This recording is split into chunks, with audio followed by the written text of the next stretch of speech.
All right. Hello, everyone, and welcome to How to Teach and Use Zoom. You may be familiar with Zoom because it got thrusted upon you during COVID in 2020, but it existed before that, and it most certainly is able to be used in a lot of interesting ways. So, what I'm guiding you through is just making sure that you are aware of some of the features that are available on Zoom to you, as well as some things that are beneficial for instructional design. One of the things that can be very useful for when you are maintaining attendance records, since you don't necessarily have a document that timestamps when they come in because you're not in person, is the Zoom chat. In using the Zoom chat, you are able to not only have people type their first and last name as a way of showing that they are present for attendance, but you're also able to download that, which gives you cross-referenceable information for just how long a person is enrolled.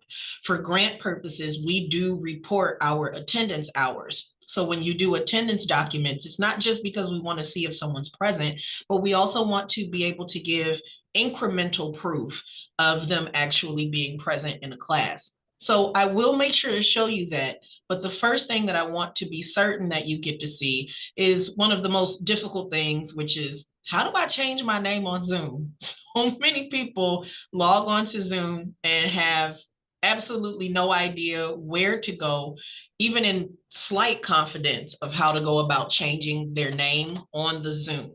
So I'll show you YouTube first, as this is a way that you can show your students. And then I'll also show you where you would look if you are exploring the resources that are exclusively created by Zoom. So we'll go ahead and turn the screen by sharing. When you are the one who is the admin or the facilitator of a Zoom experience, you'll usually have a column at the bottom that gives you icons for what everything is utilized for. And we will make sure to address that as well as we move relatively swiftly through this workshop.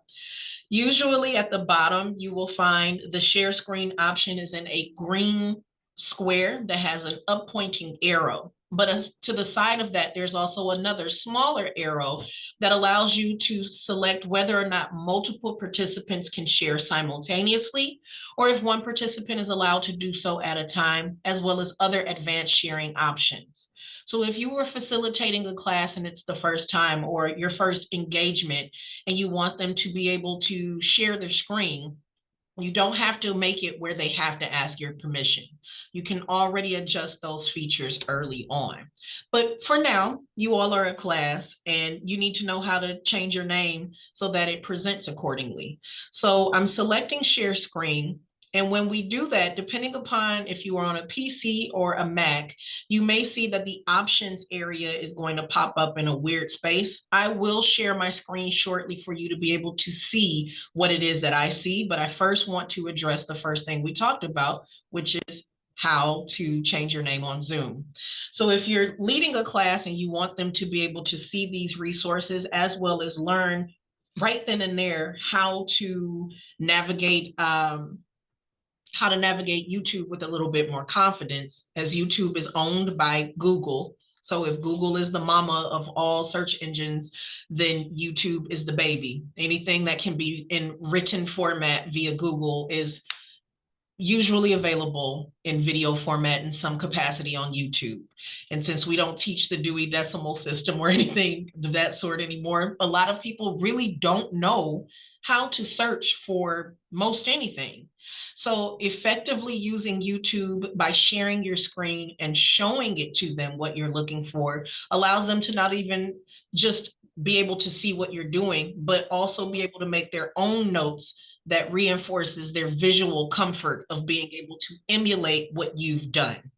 So we're using YouTube right now, and we are going to the search area and we are typing how to change your name on Zoom.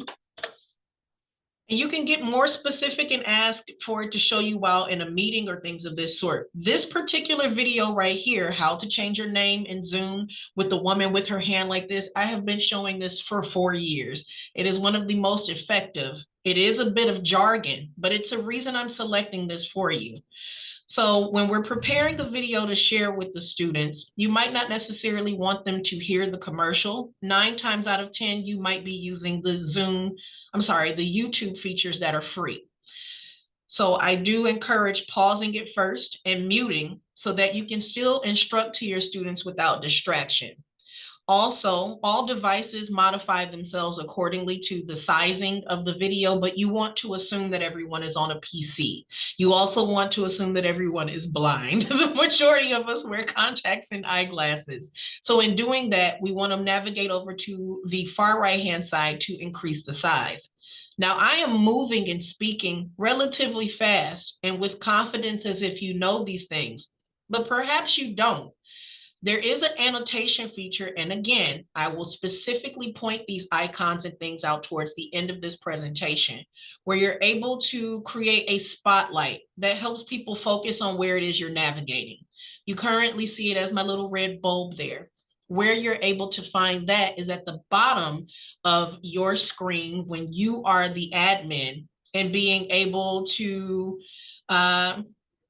that's all right. I'm going out. Have a good day. It's all right. Someone said, sorry, I'm not a teacher. It's okay. So you're able to navigate that by looking at the bottom of your Zoom screen and looking for the area that says annotate. On some of our devices, that might appear as an actual pencil, depending upon the last time you updated your Zoom. Or it may be in the more area, which is in the circle that has the 3 dots as that menu. You'd be able to access annotate from there. So again, I've searched for a video, and I'm going back. I searched for a video. I selected a particular one.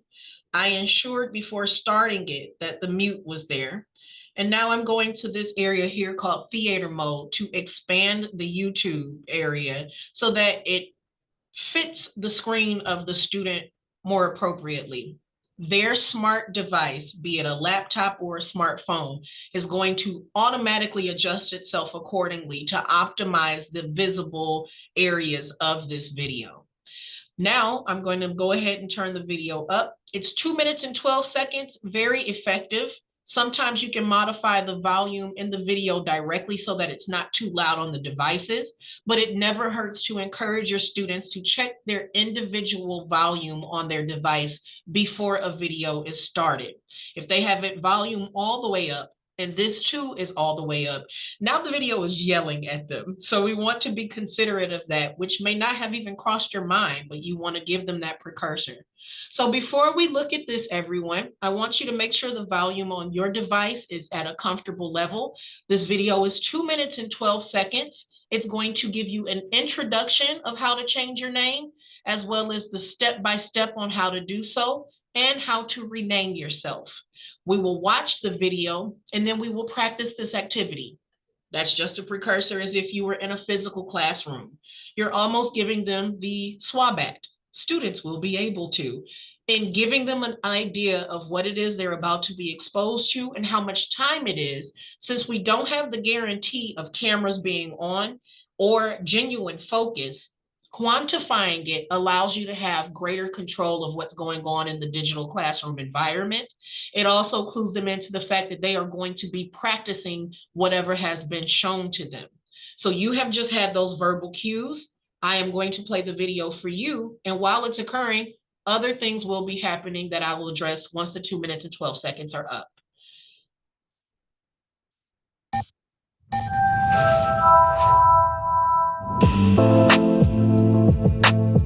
You might have recently started using Zoom to hang out with your friends and family around the world, but Zoom's primary use is for businesses and schools. That can make things pretty awkward if you suddenly have to use your friends and family account in an important meeting, especially if your name is something embarrassing. Luckily for you, changing your name in Zoom is pretty easy, even if you're already inside a Zoom call.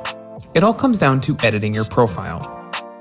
To start, either open the web client or desktop client on your computer, then head to your profile. If you're using the desktop client, look for the Edit Profile button, which will open inside your browser. You can also skip all this by clicking on the profile link in the description below. Once you've opened your profile page in your web browser, look at the very top of the page to find your name in large text. Click Edit on your name, and Zoom will open up its full contact information editor. It's on this screen where you can edit all of your information, including your name, right at the top of the page. If you want, you can also change, update, or add your phone number, department, job title, company, and location to your Zoom account, all within your profile page. If you're using the mobile app, the steps are similar. Hit the settings icon at the bottom of the Zoom app, then tap on your name to edit your profile. In the next menu, update your display name and hit Save in the upper right corner. If you're already in a meeting and you need to change your name, you don't have to leave the meeting. Click on the Participants option at the bottom of your call, then mouse over your own name in the list. Select More, then select Rename. This lets you change your screen name in the call and even gives you the option to remember the name for future meetings. When you've set your name, hit Rename to save your changes. If you like this guide, make sure you subscribe for all sorts of videos covering Zoom and other technology. So we've had an opportunity to watch it, but possibly not the opportunity to actually put it in place. So we addressed to the students prior to the video even playing where they would be able to see where some of these steps are, but many of our students join by using their personal devices. So now we're going to put into action what it is that we just saw. When you look at your name now in Zoom, which you will be able to identify by looking down at participants on the bottom of your device, or if you are on a smartphone, you might need to touch it and move the screen to the left or the right. You will see that your name is gone. In order to show that you have actively learned what was shown in the video, please put your name back. Currently, I have all of you as question marks. You're like, oh my gosh, how do I do that? So we're giving this active activity, which it is happening right now. This is not just me verbally saying. I am looking at all of your profiles, and all of your profiles right now show that your names are all question marks. And I'm going to show this to you so that you can see what I am referring to. We are going to share the screen here, and it's going to get a little Inception-esque, if you will. But in showing this, what I am seeing, I'm going to use Google again so that you have confidence in what we're looking at. The participants panel in Zoom. The participant panel looks like this. And if you look for the participant icon at the bottom of your device's screen, you will see that the participant icon are two people. It will look something like this. If you are on a smartphone, it will look a little different. And instead, it will be in an area like this. Now I'm going to share the screen because I see that you are not able to see what I'm sharing. That happens from time to time when you share. You might have one screen prepared and you don't see it. Now you see. We are able to shift through by making sure you go back to the icon in your admin panel. Wonderful. One of you changed your names already. You had the verbal directions, but visuals help. So you might want to have some of these images already queued up for your first couple of classes with your students. Assuming that they will get it the first time around is a great assumption, and it can make them very uncomfortable. Nonetheless, what you initially saw was me sharing a YouTube screen, and I was talking about all these other things, but you could not see what I was sharing. When you have more than one screen open for sharing, you want to go back to your admin panel and select share screen, and then you'll select the new area you want to share. So what I have here for your visuals is if you are on a smartphone, you'll be able to find participants in this area here. And you see my little red circle where my mouse is. That says participants. It's going to open up an area for you to see, oh my gosh, my name is question marks right now. If you are on a laptop or on a PC, you might see participants looks like this over in this far right-hand side where I'm moving the mouse around. And it will open up a column for you where you will see that your name is now changed. So we have three participants in here who have not changed their name back because I changed it into question marks. So now would be the time that you would want to go about doing that. So I'm going to turn the screen off and we're going to walk through that verbally again. You as the student, if you are on a desktop, laptop, or tablet, you will look down at the bottom of your screen and look where it says participants. You might see a microphone for audio. Wonderful. Someone else just changed theirs. Good job. You might see a microphone for audio. You might see one for video. You might even see one that says chat. But we want to look for the one that says participant. Whoa, look at y'all, you're so live. Great job. Great job. Now, that is an opportunity for you as the facilitator to engage with them in a different way. Now that they have just shown confidence in what you've just told them to do, you can celebrate that. You can use reactions. And what you see now is just in the upper left-hand corner of my screen, a little celebratory. Depending upon the device that they have, you might even be able to have it float across the screen as you are seeing now. This is not a reflection of if you, the facilitator, are using a Google Chrome Internet Explorer or Safari Internet Explorer or Microsoft Edge for that matter. This is an update that is relevant to the device. But how do you go about telling someone where to look for a reaction? That can be a confusing way, but also a very easy way to get them engaged in class.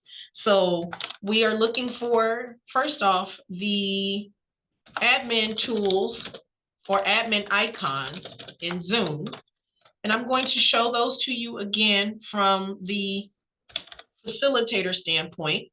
And then what you will want to make sure that your students are aware of when they are in class. So React icon in Zoom. We instruct by providing visual aid, and your visual aid is always going to be effectively the Zoom share feature. So now that we are getting ready to look at the screen again, we've got all these options that can be a little confusing to navigate. As the student, they might see that their panel looks like this, where it says participant, chat, share screen, and the reaction is a smiley face. Some of us may also see the react if we're on a smartphone as reactions in a smaller area to the far right hand side. So depending upon your device, you're going to look for these at the bottom of your actual device. Once you find a reaction, please use one. If you are enjoying what you're learning thus far, or this is something you already knew before, maybe you just want to put the thumbs up or the hand clap. I see a thumbs up, I see a celebration, and I see another thumbs up. Yay, okay. Those are all very good things and ways for you to engage with your students besides saying, raise your hand. Not every person has updated their smartphone, and the majority of your students will be participating in that capacity. And the features that say yes, no, slower, faster, raise hand, if you've been in more robust webinars, they might not have it, but they will have these reactions as defaults. So you are able to use those as ways for people to raise their hand in class and things of that sort. Once again, sharing the screen to show you some of the things that you will see on devices that may not have been updated as they have not touched base with their youthful family member who's been doing it for them, their built-in tech support. What they will see as their defaults is the clapping, the thumbs up, the heart, the crying, laughing face, the shocked face, and the celebration. Some of them will also see yes, no, slower and faster as ways to let you know that you are facilitating too slowly or that the information needs to be sped up. And then the very, very important one, raise hand. The raised hand feature for the student stays raised until they lower it. You as the facilitator, you can manually lower them on their behalf to acknowledge that a student has been answered. So once again, in your reactions area, if you see the raise hand icon, please raise it. If, however, you don't see it there, then you'll want to look over in the area that says more. On your smartphone, that might be to the far right-hand side, a circular menu with 3 dots. If you are on a laptop, tablet or on a computer, a desktop, then you might be able to find it in the far right-hand side without the circle. Wonderful, wonderful. So I see a couple hands raised. So now me as the admin, I'm going to select lower hand and put them down. You all are doing phenomenal. This is great. And this is usually how you want to start your first class for them. You don't want to just thrust them into the learning. This is digital literacy at its finest. Active learning and active participation is just as important in the online environment as it is face-to-face. So we've done a couple of those things now thus far. However, there still remains something that's very difficult for some. I understand what you're saying, teacher, but it's a little too fast. Or I'm an ESL student. I hear what you're saying, but it would be helpful if this was in my language. There is a transcribing feature on Zoom, and you can guide your students in being able to use that as well, or you can request that it is set up in advance for your students to be able to utilize. This is basically closed captioning. The same organization that we watched a video from previously about how to change your name, they do have videos about that too, but it can be a little too long and you don't want to lose their focus. So now what I'm going to do is incorporate showing you a video again that allows you to enable closed captioning. I am getting ready to share the screen again. I am sharing the video, and it is helpful sometimes when you have these videos and you're presenting them to your students that you show them by using the annotate feature. I'm also able, everyone, to share the link to these videos with you. You can either select them here and copy and add them to the Zoom chat, which is what I'm doing here. Or if your students are communicating with you individually, which I will make sure to show you how to do that you share them privately. I'm adjusting the volume on this. I'm reminding my students, please adjust your volume accordingly. We are going to watch a video that explains where to find Zoom transcript. Just wanted to show you very quickly how to get your transcript from Zoom.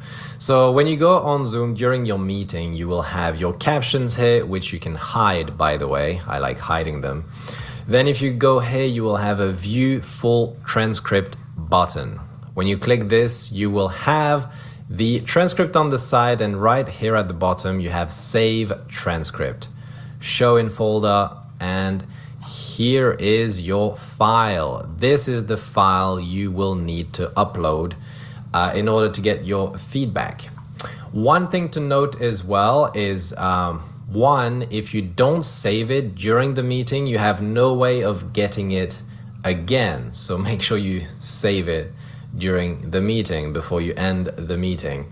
And two, if at some point you save in the beginning and you save again, what's going to happen is going to replace the file. So every time you save, it will only keep one file. You don't have to worry about, creating a billion files. Okay? So this is where you get your Zoom transcript. If you don't see a button here for captions, maybe you have a smaller window and then it should be in the more option. Okay? Captions here. All right. See you in the meetings. Bye.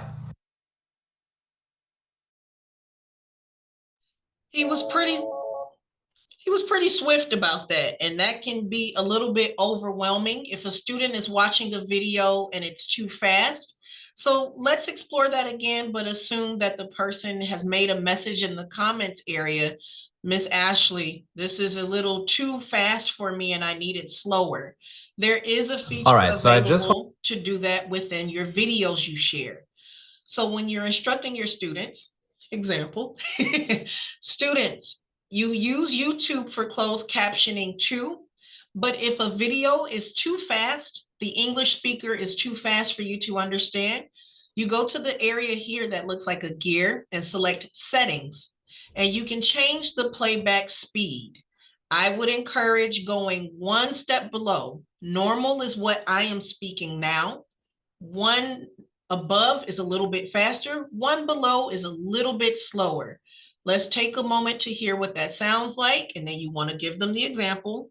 Wanted to show you very quickly how to get your and then reconfirm, and I'm doing with you all. If that speed change is fine with you, use your reactions to give me a thumbs up. Now you're reinforcing the learning and the remembering of where the technology is. So we have these features here, which is all great and magical, but let's say you want to make things a little bit more engaging. Now, I had intended on joining you all via Google with this, my Google Chrome, but that doesn't always work effectively. I am going to hopefully be able to show you one of the magical things that can help set the environment for learning. It doesn't always work this way, but we want to see if I have it possible. So sometimes we have some background options that can make the classroom a little bit more exciting and fun to be in. You are able to blur your background, but you're also able to choose virtual backgrounds too. So when you are preparing before your students join your class, in the left-hand side where you are the admin, you're the person hosting, you are able to find the small arrow that points upward like this for, one moment, everyone, my apologies. We're just gonna mute that. You're able to find an upper pointing arrow right in front of the video icon. In selecting that, you'll have a drop-down menu that's provided to you that'll say blur my background, choose virtual background, choose video filter, choose avatar. A lot of different options. To make sure that you do see that accordingly, I want you to be able to know what the menu looks like. So I'm going to do two screens in just a quick second. Give me just a moment to pull up the other one. And hopefully you are as engaged as possible as we are moving through this information relatively fast. So we're going to share the screen. So I'll be present on one end and sharing on another. You do not have to dual split your screens this way, but I'm doing this first as an example. All right. So on this device here, which will make this a little larger, on this device here, now I'm off to the side and you see me, but you see this big screen here. The menu that I was mentioning is available in that icon area there. Now you see my white mouse, but that might not be everyone who can see that. So we want to go back to reinforcing that annotation option. And on this device that I'm on, it's not the easiest to prepare. So you do want to make sure you check your devices before your students arrive, but you're looking for that up icon there. And when you select that, it's going to provide you this menu here, where you're able to blur background, choose virtual background, choose video filter, so on and so forth. If your computer is using predominantly Microsoft or Google, you're going to have some virtual backgrounds that are totally different than what you'll have on Mac products. You have interactive classrooms. So the background makes it look like you're at a coffee shop and all kind of interesting things. So I want to make sure to at least show those to you so that if you do have those devices, Google Chrome, Zoom backgrounds. And this isn't something extra that you pay for. They're just defaults that are made into it. It's pretty cool. It looks really pretty and all that jazzy stuff. But this isn't something that's exclusive just to that. You are able to create those on your own. Usually, most people blur their background because you are instructing from home. And that does usually give you a bit of discretion if you're not facing a wall that is blank. That is also something you can encourage your students to do for their own privacy and comfort to ensure that they are comfortable in the learning environment. There are also other features available in that little upward camera area, such as choosing to use an avatar. This is a relatively new feature that was released within the past year and a half. Beta testing, which means it was before available to the public, was a while. So if you happen to have an iPhone and if you've ever seen videos or sent them to your loved ones where the little avatar is moving its mouth and whatnot, there is one available for Zoom as well. I would not recommend leaving blur on if you are using a dry erase board or anything else that students need to be able to see clearly, as the blur will block that out. Additional things that are important to know how to use are the break rooms. Break rooms do not have the same features for every device. You'll hear people call them breakout rooms, break rooms, but they are located usually at the bottom as the admin facilitator in a little area that looks like 4 squares, or on people's devices, it'll be located in the more menu. So your breakout rooms are assets in and of themselves. Zoom on some devices and or some users, not all, will allow you, instead of having to have 2 devices as I currently do now, allow you to have one where you can float in front of everything. So I'm going to do that now and show you as I'm talking about breakout rooms. So now we see me in front of Zoom, and I am selecting an option that lets you see, wrong hand, it's mirroring. So lets you see that we're looking over here at something for breakout rooms when you're looking for those icons. This might not be the most comfortable way for some of you to instruct and facilitate because it's not mirroring. It's actually doing it in reflection. So I'm moving this arm and it's pointing in the proper direction. But if I do this one, it's not. That could be a little cumbersome, a little weird. But in share, I can also adjust that to be a little bit more comfortable on your eyes by doing something such as this. I have decided to use a background that looks like a sunset, and it'll load in just a moment. So you do have some ways to make your classroom presentation opportunities a little bit more engaging through the things that are already built into this. But let's get back to talking about breakout rooms. Let me remove the distractions from how I'm presenting and get myself off of the screen so that you're able to see this a little bit more comfortably. When using a breakout room, and it's still sharing me in the same way, ahoy. When using the breakout rooms, let me close that so that that's not there. You're able to put your students in timed activities or untimed activities. You're also able to pop in and out of those breakout rooms to see what they're doing in terms of progress. So breakout rooms usually pop up in a column to this area here, and I'm going to try to open that to make it a little bit easier to see. That's not the most effective way to see everything. So creating breakout rooms.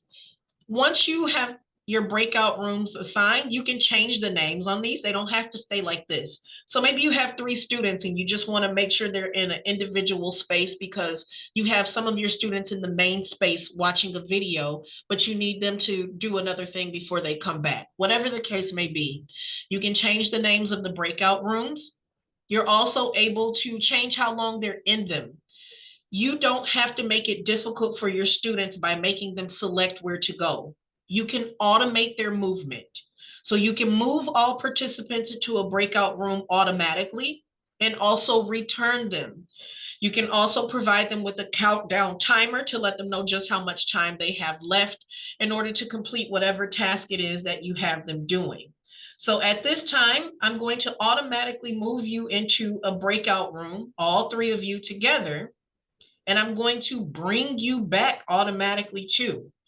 The reason that we're doing this is so that you can see that the breakout room does not disrupt any of the learning. I'm still able to access you in these particular rooms. And in doing that, I'm also able to assist you if there's any particular need that you may have. So that previous screen we saw where I said that I'm going to automatically move you, it's going to send you into the room that you need to be in, and it's also going to return you. You are only going to be in there for a matter of a couple seconds, and you'll see a 10-second timer that lets you know that we're going to go back to the room. So I'm sending you to that now, and it will automatically move you. Good, good.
So a few things with that, and that's perfect. I was just about to say that as an example, and it happened in real time. When you return back to the Zoom main room, it mutes you. So all of that speaking that was going on, you ended up missing. But that's an opportunity for your students to engage with the chat. I was able to see the messages that said, I can't hear you. It happens almost every time when you move back from Zoom breakout rooms. So ensure that you double check that.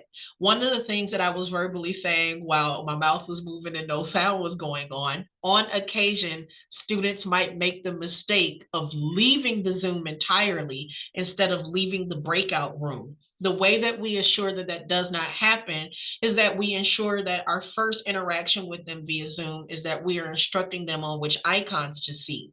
Going to Google and pulling all of these images can be greatly overwhelming. So luckily, after spring break in March, we will have our own PPT for you to be able to use, and you can guide the students with each of the icons to make sure they know what they're looking for so that they don't unintentionally sign themselves out. So that's what was being said. And then the next thing would have been talking about mute and real life happened.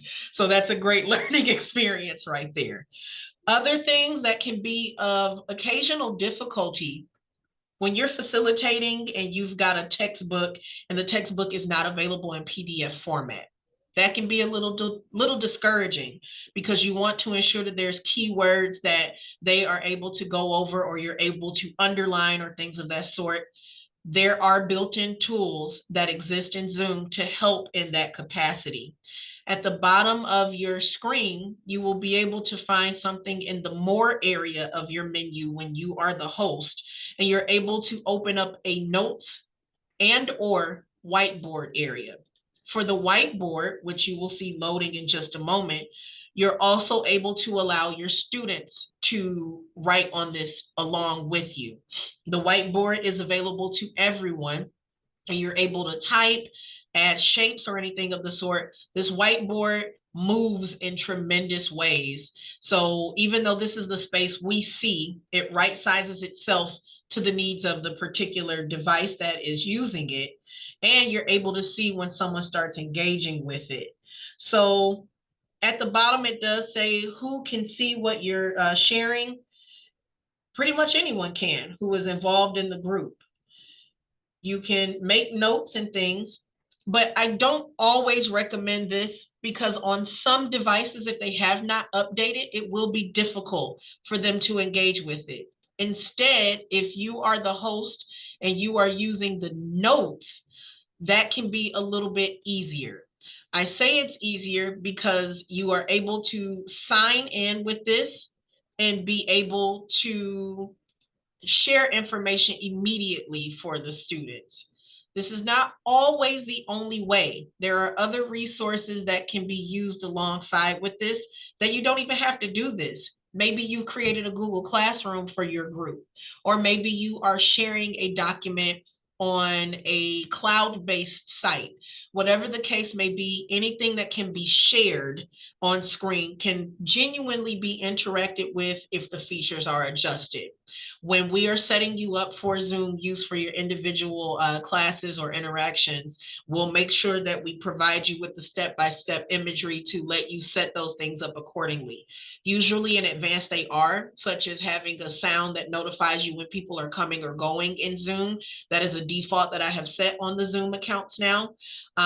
Also making sure that it says certain things so that you know you are logged into the correct Zoom. Many times people do click a Zoom link ready to see what's going on, not realizing that the Zoom link doesn't go live until the actual date and scheduled time of said event.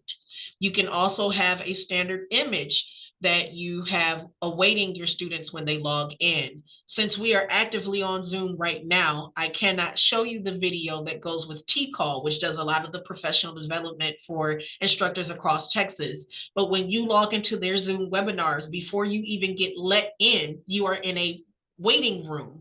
And in that waiting room, a video loops over and over again to encourage you to make sure that your device has your name reflected, that your device is on mute before you come in, just reinforcing different things. And it's no audio to it. Now, it used to be audio in 2020 and 2021, but now it's muted with captions so that people can constantly see it and be reinforced. I know that there are specific questions that you'll have and additional engagement that you'll need with this. And I would love for you to make those times individually so that we can explore it more. But please rest assured that more video resources will be available to you on YouTube to further facilitate training on how to really maximize on using Zoom. And I thank you for your patience and your participation, and look forward to teaching you more about one of my favorite pieces of technology to instruct with, either exclusively remotely or in hybrid capacity. Thank you very much. Are there any questions? Feel free to unmute yourself if you have a question. Oh, thank you for the thumbs up.